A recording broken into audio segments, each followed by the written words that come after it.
Cycling for me has never been about the bikes. They've only ever been the prerequisite tool. I do not see just a bike race, I see riders on heroic journeys and warriors doing battle. At one point, cycling was the most popular sport in Europe because newspapers told magnificent tales about epic races and crafted the great champions into legends. But with the advent of television, cycling lost some of its mystique, and that golden age of journalism and narration has perished. So now let us try to return some romance to the beautiful sport. Let us praise and give glory to phenomenal performances to be remembered for decades to come. Let us dwell on the moments that inspire and move us. Let us chronicle the rise and fall of heroes. Let us chart these life-changing journeys, these cycling odysseys.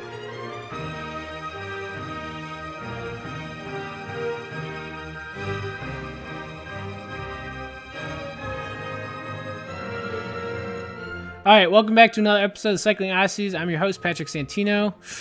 Okay, we are finally closing out, capping the Cyclocross World Championships. This is the men's elite recap.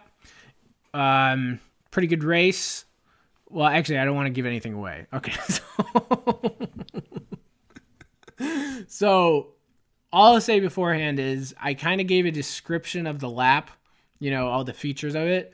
In the women's race, I intentionally did that throughout that. So please listen to that one if you need a description of the lap, if you didn't see it or you don't know what it was. But anyways, just because I kind of take it for granted that you know the lap by now for the men's race, because that was like the 6th race of the weekend. So anyways, by that point I had well memorized it. Didn't feel the need to bring it up again here. So hope you guys enjoy this one.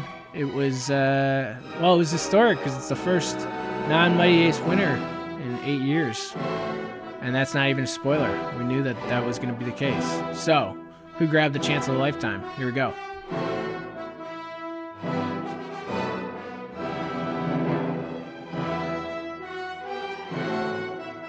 You have heard of postscripts. Well, here is a prescript for you. Based off how fast this course is running, I predict this will be an exhilarating race. 2022 Men's Elite Cyclocross Worlds, his star continues to rise. After watching all 5 preceding races this year, that ultimate anticipation hype and ending finality was building up. It was like the big final or championship game of the season. The most accurate comparison is to the 4x4 relay of a track meet. Everyone has been there for 6 hours. Everyone is drained and slap happy from their own events. But should the meet come down to the wire, there is ferocious pressure and excitement watching the sprinters go the distance or even the middle distance runners show their speed. So it is with no disrespect at all to the earlier phenomenal races when I say there was a certain hype, aura, tension, and build-up to the Men's Elite Cyclocross World title. The crowd was more rowdy and at fever pitch. The riders' nerves were more bound up and tight, and the start had an air of desperation with the ferocity of a Norse battle charge. The Dutchman Lars van der Haar nailed the start and took the whole shot. To see his starts is the second most aesthetically pleasing thing to see him do.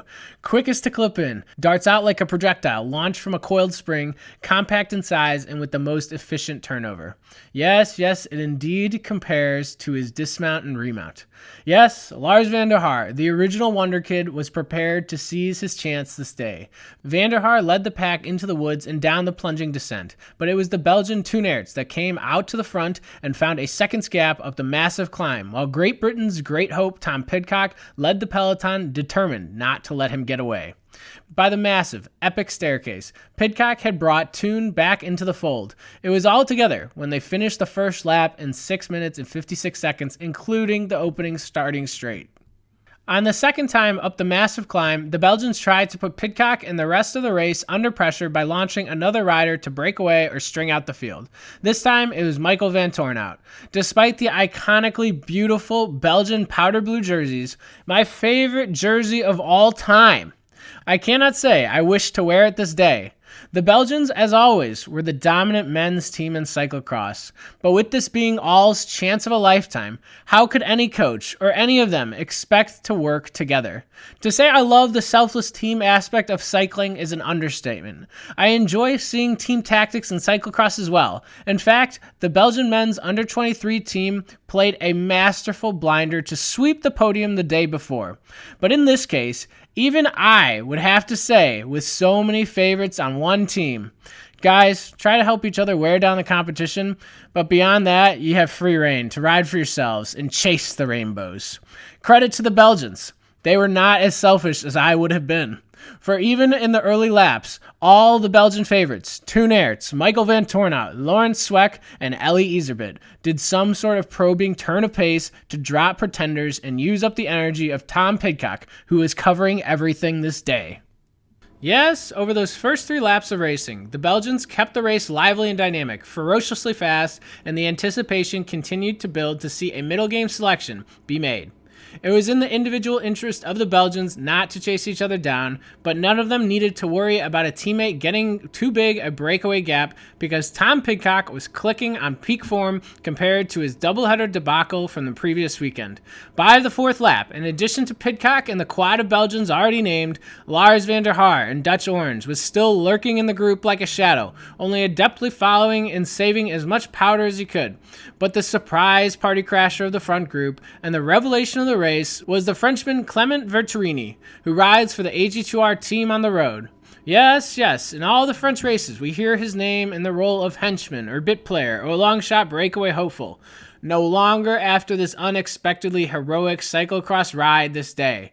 He had jumped in like Pidcock and the Mighty Aces for an abbreviated cyclocross season this year, where he just snuck into the top 10 at the Flandrian Cross at Hama for his best result. Now he was going toe-to-toe with the perennial favorites. May his heroic ride boost his confidence and pay him spades this spring on the road. This group of favorites began the massive hill climb for the 4th time of 9, and it was the Belgian Michael van Toornout that launched it up the climb, hoping to find separation. Already in the men's under-23 race, we had seen, if a rider could find a gap, if the others behind hesitated or lacked any cohesion, they effortlessly shipped seconds to the leader out front. And with such a fast-running course, it was agonizing as pulling teeth to regain them. So, Tom Pidcock, the only non-Belgian daring enough to mark any or even everything, followed Van Toornout on this move as well, and both continued driving the pace over the climb and across the weaving flat grounds of the hilltop plain where all the fans were cheering. The leading pack of favorites were strung out one by one, but they were still in a group. They came to the only technical feature of the course at all. After running parallel to it for the past 20 seconds at top speed, the riders hooked a 90-degree left straight into a steep little 6-foot-high ridge. It was steep enough to scrub all speed, and so pointed was the top, all had to make sure they got the pedal stroke just right, or else the downstroke would scrub the grass and kill all balance and momentum. And 3 feet after the crest of that steep ridge, the course did a 180 10 feet later to switch back over the ridge again, then hooked another 90-degree left that set up a drag strip power section parallel to the ridge again.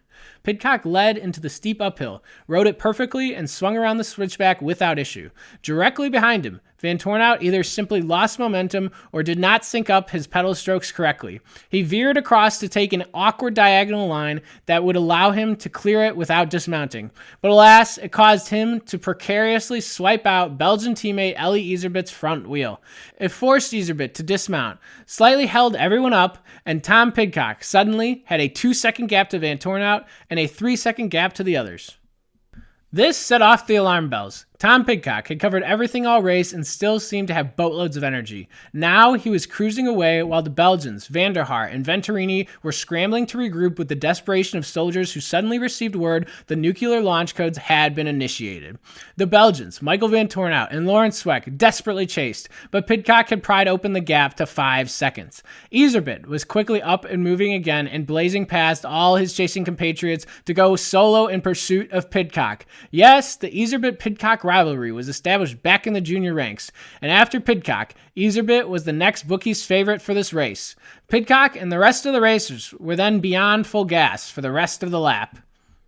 The same situation held into the finish line where Pidcock came across ahead of solo Iserbyt with a 5-second gap and 7 seconds on the chasing group of Sweeck, Van Toornout, Van der Haar, and Venturini. All flew into the woods above the speed limits of the course. Pidcock and then Iserbyt came to the massive descent and took it at such harrowing speeds that all viewers held their breath and hissed. For if they got it wrong, surely they could have slid or flown right off into the forest and racked themselves around one of the gray tree trunks.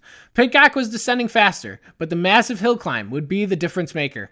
And at the top, Pidcock's gap to Iserbyt had increased to 11 seconds and was 15 seconds to the other chasing four, led by Frenchman Venturini. The chance of a lifetime was slipping away from them all, except for Tom Pidcock, who was on his way to do something only the Mighty Aces had been able to do for the last 8 years. Eli Iserbyt fought on, but either he dialed back the throttle to regroup or he was losing steam. Either way, at the staircase, Venturini caught him and brought him back into the chasing group fold. By the finish line of that fifth lap of 9, the hope for the chasers was fading as they crossed 22 seconds behind Tom Pidcock, flying away up front. Laurens Sweeck had now honorably come to the front to sacrifice himself for his Belgian and trade teammates Vanthourenhout and Iserbyt, for he was visibly on his last legs compared to the others. Yes, that was the way of it. The Belgians kept decent cohesion despite Van der Haar and Venturini sitting in, but all of them put together simply did not seem to have the legs to bring back Pidcock ahead. Hope was indeed fading. There were only 2 semi-realistic inspirations and 1 concrete reality now motivating the chase.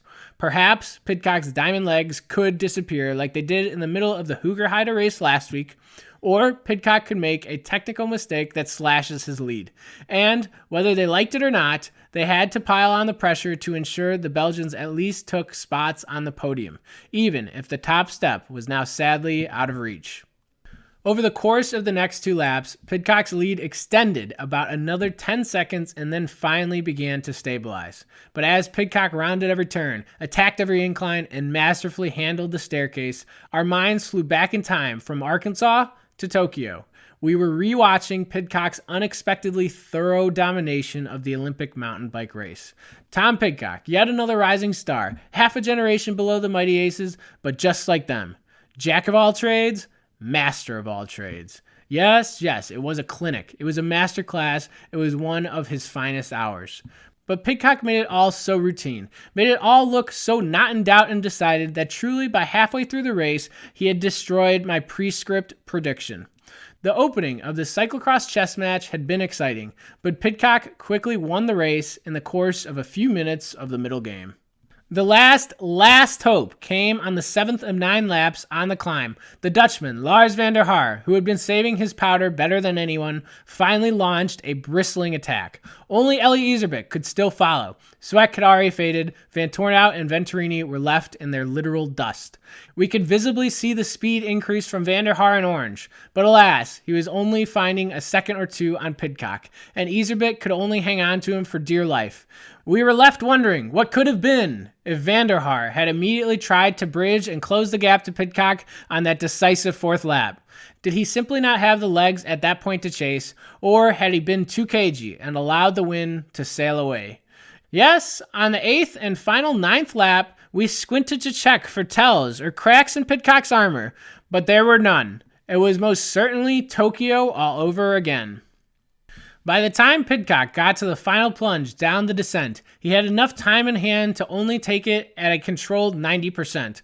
But still, with all the adrenaline in the world, he bossed it up that last massive climb, looking as if it were still only the first lap of the race. By this point, Iserbyt was resigned to race for second. He saved up for one big attack on Van der Haar in the last lap, but Van der Haar covered it and Iserbyt was forced to lead out the sprint for second, which he proceeded to lose to Van der Haar. But ahead, Tom Pidcock had already come down the finishing straight and soaked in the applause and glory of the victor. He entertained the crowd by supermaning across the finish line, and all viewing approved of the well-earned showboat. Finally, Tom Pidcock had won the elite cyclocross rainbow jersey he had chased for so long.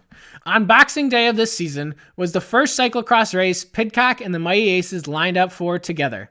In the Christmas spirit, commentators and cycling media were nicknaming them the Three Kings of Cyclocross.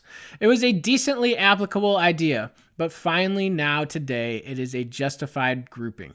Tom Pidcock can now properly be named alongside the Mighty Aces when it comes to cyclocross, for he is the only other rider of this generation that has worn the rainbow jersey of world champion. Fate did not allow him to best either of the Mighty Aces in his ascent to the rainbows, but in their absence, Pidcock proved he was handedly the best of the rest. With a full road season ahead of him, interspersed with a handful of mountain bike races where he is the Olympic champion, and able to look forward to a future cyclocross season wearing the rainbows, Tom Pidcock's progression continues without skipping a beat. And surely, he shall have all the confidence in the world for the next dozens of times he shall square off with the Mighty Aces in 2022. Oh, for truly, Pidcock must be convinced that even if one or both of the Mighty Aces were here today, still he, Tom Pidcock, would be the champion of the world.